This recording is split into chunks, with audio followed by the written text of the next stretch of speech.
Кыргызстанда неге бокс өнүгбөй атат? Ошол жерден агай менен иштешип баштадык, чогуу жүрүп, чогуу жашап дегендей. Эң жакшысы ошол жигитке барып бергиле деп менин адресин беришип, ошол жерге келип калган. Өзүнүн үстүндө өтө көп иштеген мушкер катары билемин. Ошол жерден бойлорду өткөрүп, биринчи местени алгам. Анан ошол жерден уже шак коюп, ошол жерден башталган. Бир эле биздин утук эмес, бул Кыргызстан мамлекетинин утугу деп эсептейм. Бул Кыргызстан мен үчүн ата мекеним, киндик каным төгүлгөн жерим. Максаттар иншаллах алдыбызда турнирлер бар. Чемпионат мира, Олимпиада.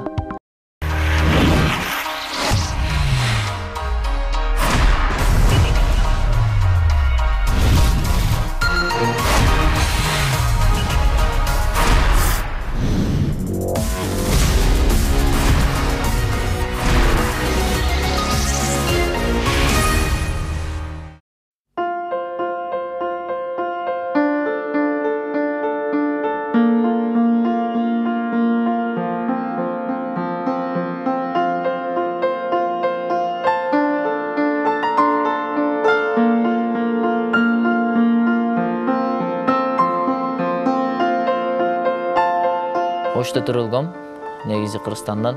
11-12 жашымдан бери тренировка машыгып келем. Бокска кызыгышымдын себеби көчөдө эле мушташып жүрүп эле бокска барып калгам, негизи унутуп калдым. Ошо досторум менен эле кошо барып бокска барып калгам. Анан ошол жерден балдарды көрүп, чемпиондорду көрүп, ошол жерден кызыгып баштагам 12-13 жашымдан бери. Ошол жерде тренировка кылып, биринчи тренерлеримдин аты Маткасимов Самбай, Бахадир агай. Ошол жерде тренировка кылып жүрүп, где-то 8 жыл, 2017 Талант агайыма келдим. Ошол жерден агай менен иштешип баштадык, чогуу жүрүп, чогуу жашап дегендей. Азыр эми 2022 болуп атат. Буюрса дагы иштешип жүрөбүз да. Биринчи досторум менен эле барып жүргөм, анан ошол жерден чемпиондорду көрүп, олимпийский чемпиондорду көрүп, башка мамлекеттенчи. Ошолорго анан кумир кылып бирөөсүнчү. Анан ошолорго кызыкып, мен да бокска кызыгып калгам.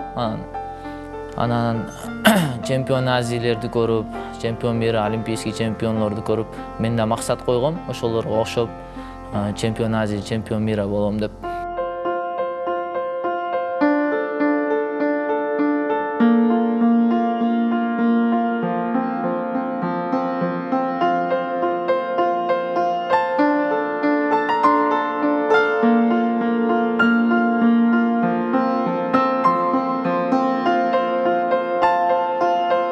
Иш жумушумду баштап отурган мезгилде атасы менен кошо келди. Анда бул баланы мен тааныбайм, атасын деле тааныбайм. Анан кирип, уруксат алып кирип отуруп калышты. Жакындан таанышып, атасы менен, өзү менен кошо таанышып, ветеран боксер агаларыбыз бар. Ошол агаларыбыз менен булар бир жерде отуруп, чай ичкенби, ошондой чайда отуруп, бул баланын келечегин алдыга ким сүйрөп кетет, кайсы тренерге берсек деп ошол жерде макулдашылган экен да. Ошол жерден анан ветеран боксер агаларыбыз ошол жерде барсаң, ошо агайына Бөлө жана Нургазы Аржиевтердин эң кичүү иниси дагы ошол жерде азыр ошол жерде жетектеп, өзү балдарды набор кылып ошол жерде иштеп жатат. Эң жакшысы ошол жигитке барып бергиле деп менин адресин беришип, ошол жерге келип калган. Бул бала келгенде мындай физический жагынан дале мындай боксту мындай айтканда бир орто эсеп менен алганда мындай средний ударларды билип, кандай урган ыкмаларды уже үйрөнүп калган бала экен.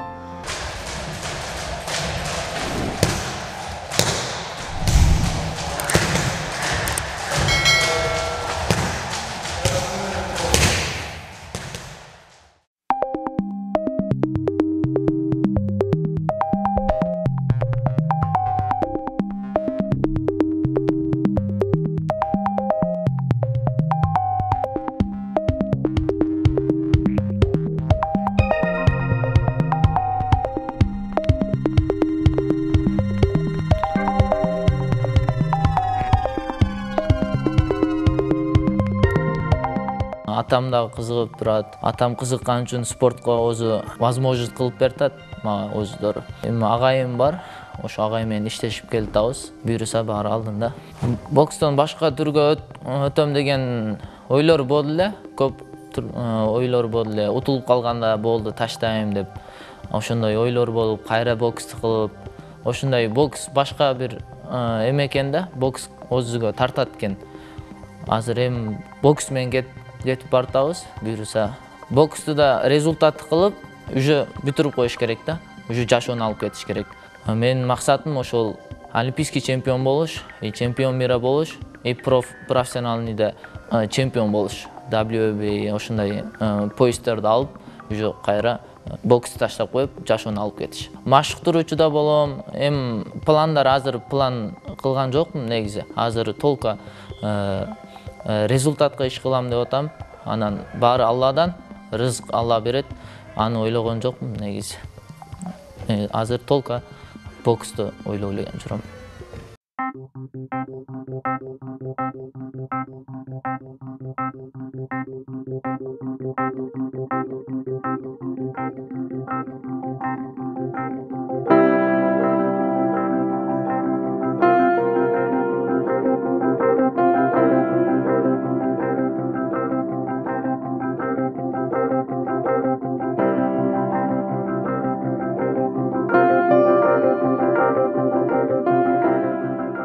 Баланын өзү менен деле макулдашып, өзү менен деле көптөгөн маектерди курдук. Маектер курган маалда баланын жүрөгүндөгү сезимин сездим да мен. Бул бала Кудай кааласа Кыргызстандын желеген көптөгөн мамлекеттерге желбиретем деген ички сезимин өзүм менен жүрөгүм менен сездим да ошол баланы. Көп иштерге апардым, көп жерлерге апардым. Баланы машыктырып көрүп, мындай айтканда нагрузка, мындай кыйын тапшырмаларды берип көрдүм, сынап, ар кыл жолдорунан сынап көрдүм. Бала эч кандай сыноонун бардыгынан жакшы өттү да. Кээ бирки балдарга кичине нагрузка берип, бала кыйналганда көп балдар бул боксту таштап коюшат. Бул бокс өзү бул оор спорттун бирлерине кирет, ушу спорттун түрлөрүнүн эң ооруна кирет. Ошон үчүн бул спортко келген жигиттердин көбү келет. Анан мындай айтканда 100-дөн 1 калат да. Ошондой балдар калып калат.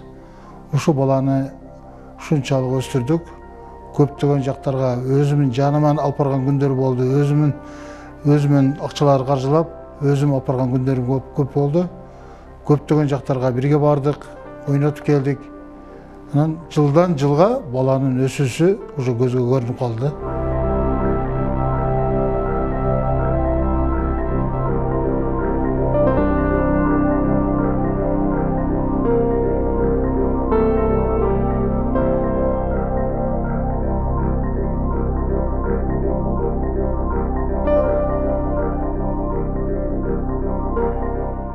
Иван Назаров Мирзакет бизде уже 4 жыл аралыгында ушул биздин мектепте машыктыруучусу, ушул мектептин директору Арзиев таланттын кол алдында тарбияланып келет. Спорттогу жетишкендиктери аябай жакшы. Бул жыл арткан сайын өзүнүн чеберчилигин арттырып келе жаткан, өзүнүн үстүндө өтө көп иштеген мушкер катары билемин.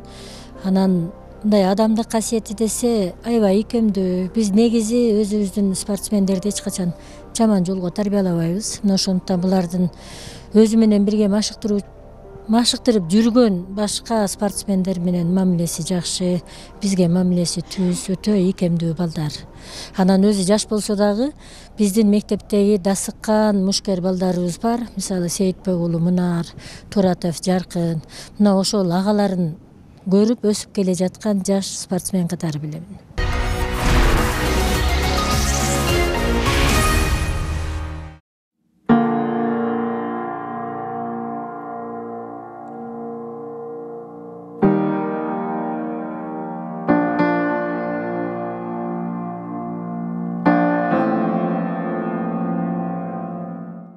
Мырзахитжан жудайым Мырзахит башка балдарга салыштырмалуу аябай аракетчил, алдыга умтулган окуучулардын бири эле. Жаш кезинен эле спорт жаатында активдүүлүгүн көрсөтүп келет. Мектептер аралык спорттук мелдештерде дайыма алдыңкы орундарды багындырып, мектептин намысын коргоп жүрчү. Азыр биздин мектепти гана эмес, бүт Кыргызстан сыймыктанган спортчуга айланды. Машыктыруучуларына рахмат. Мен мугалим катары окуучум Кыргызстанга салым кошуп жатканда сыймыктанам. Ар бир Кыргызстандын жараны улутуна карабай Кыргызстаныбызга жан дили менен кызмат кылышы керек. Туулуп өскөн жерин даңазалоо, аны терс көрүнүштөрдөн сактоо бардык жарандарга милдет болуп саналат.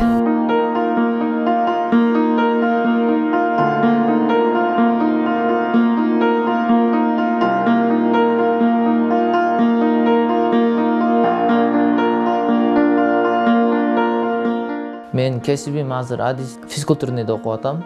Азыр 3-курсмун. Буюрса окууну да, спортту да алып кеттим азыр. Биринчи ийгилигим Ташкентте болгон. Жаш бала болчумун. Ошол жерде 2 бой же 3 бой өткөргөм, ошол Ташкентте. Ошол жерде биринчи ийгилигим ошол жерде болгон. Биринчи месттен алгам Ташкентте. Үйүмдөгүлөр өтө сүйүнгөн. Мен алдан өтүп сүйүнгөм.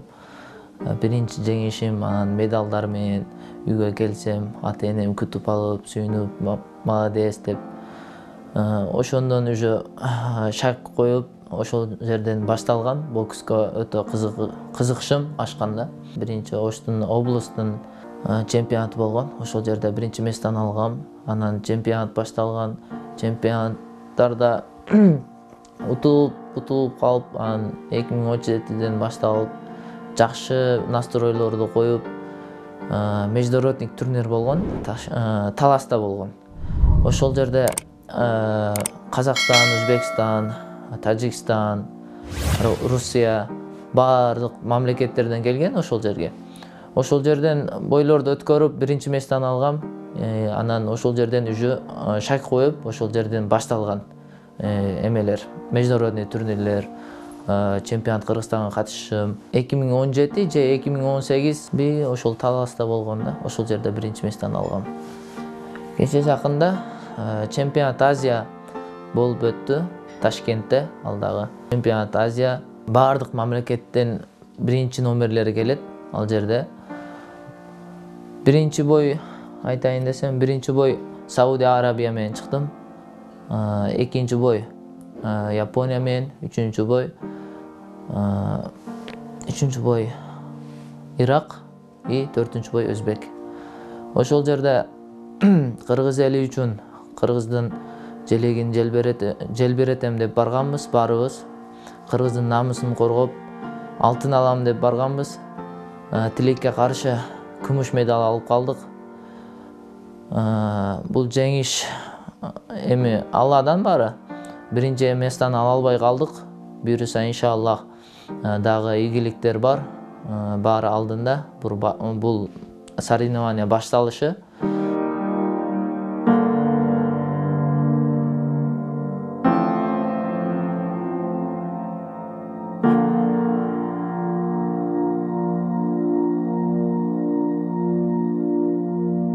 Кичинекейинден өзүндө бир Мырзахит кичинесинен спортко ушуктуу эле. Ошол себептен аны жакын жердеги спорт залдарга бердим. Кийин Талант агайдын колуна тапшырдым. Жаратканга 1000 мертебе шүгүр. Талант агайга баргандан тартып көп ийгиликтерди багындырды. Азиянын алтынын албаса да күмүш медалын алганга жетишти. Өз перзентиң ушундай ийилге жетишсе кандай гана сонун. Ал сезимдерди сөз менен айтуу кыйын. Менин уулум мекенин намысын коргоп жатат, Кыргызстаныбызды дүйнөгө таанытып жатат деп кайсы жерде болбосун сыймыктанып жүрөм. Өзүңүн туулуп өскөн жерин атын чыгарып, желегин дүйнөгө желбиреткен кандай сонун. Мындан өткөн бакыт барбы? Кечеки Азияда ошо экинчи орунду ээлекесе дагы биздин Кыргызстан мамлекети үчүн дагы өтө чоң сыймык болду. Бүтүндөй Кыргыз мамлекетинин утугу деп эсептейм да. Бир эле биздин утук эмес, бул Кыргызстан мамлекетинин утугу деп эсептейм. Эми Кудай кааласа бул жигитибиздин алдыга койгон өзүбүздүн максатыбыз бар. Өзүбүздүн койгон чекит койгон жерибиз бар. Ошол чекитке чейин биз Кудай кааласа барабыз. Ошол жерден Кыргызстан желегин желбиретип, баланы Кудай кааласа ушундай бир даражага чыгарсам экен деген ниети болот. Kuda kalsa biz daha şu Azya dünyanın birinciliginde olimpiyadalarda katışıp şu baygeli orunlarga iyi o gelişti kalayız da. İşte kolları tüz koyup tüz durağan vardılar. Oldu çürgeyiz. Agayım ошол баардык нерсени билет да. Мага караганда баардык нерсени көрүп, билип, биз баскан жерде басып өткөн да. Ошондуктан агайымдын сөзүн угуп, эмне айтса да, ошону кылышка аракет кылабыз да. Бул жеңишке жеткениме эң биринчиси Алла. Андан кийин ата-энеме өзү жебей, мага жедирип, өзү кийбей, мага кийдирип, ата-энеме чоң ыраазычылык билдиремин. Анан агайларыма, биринчи тренерим Маткасимов Хусанбай, Бахадир агайыма, азыр данное время өзүм агайым Арзиев Талантбек агайым да машыгып келатам. Ошол агайыма чоң рахмат деп ыраазычылык билдирем. Старший тренер Улан агайыма, главный тренер Данияр агайыма ыраазычылык билдирем.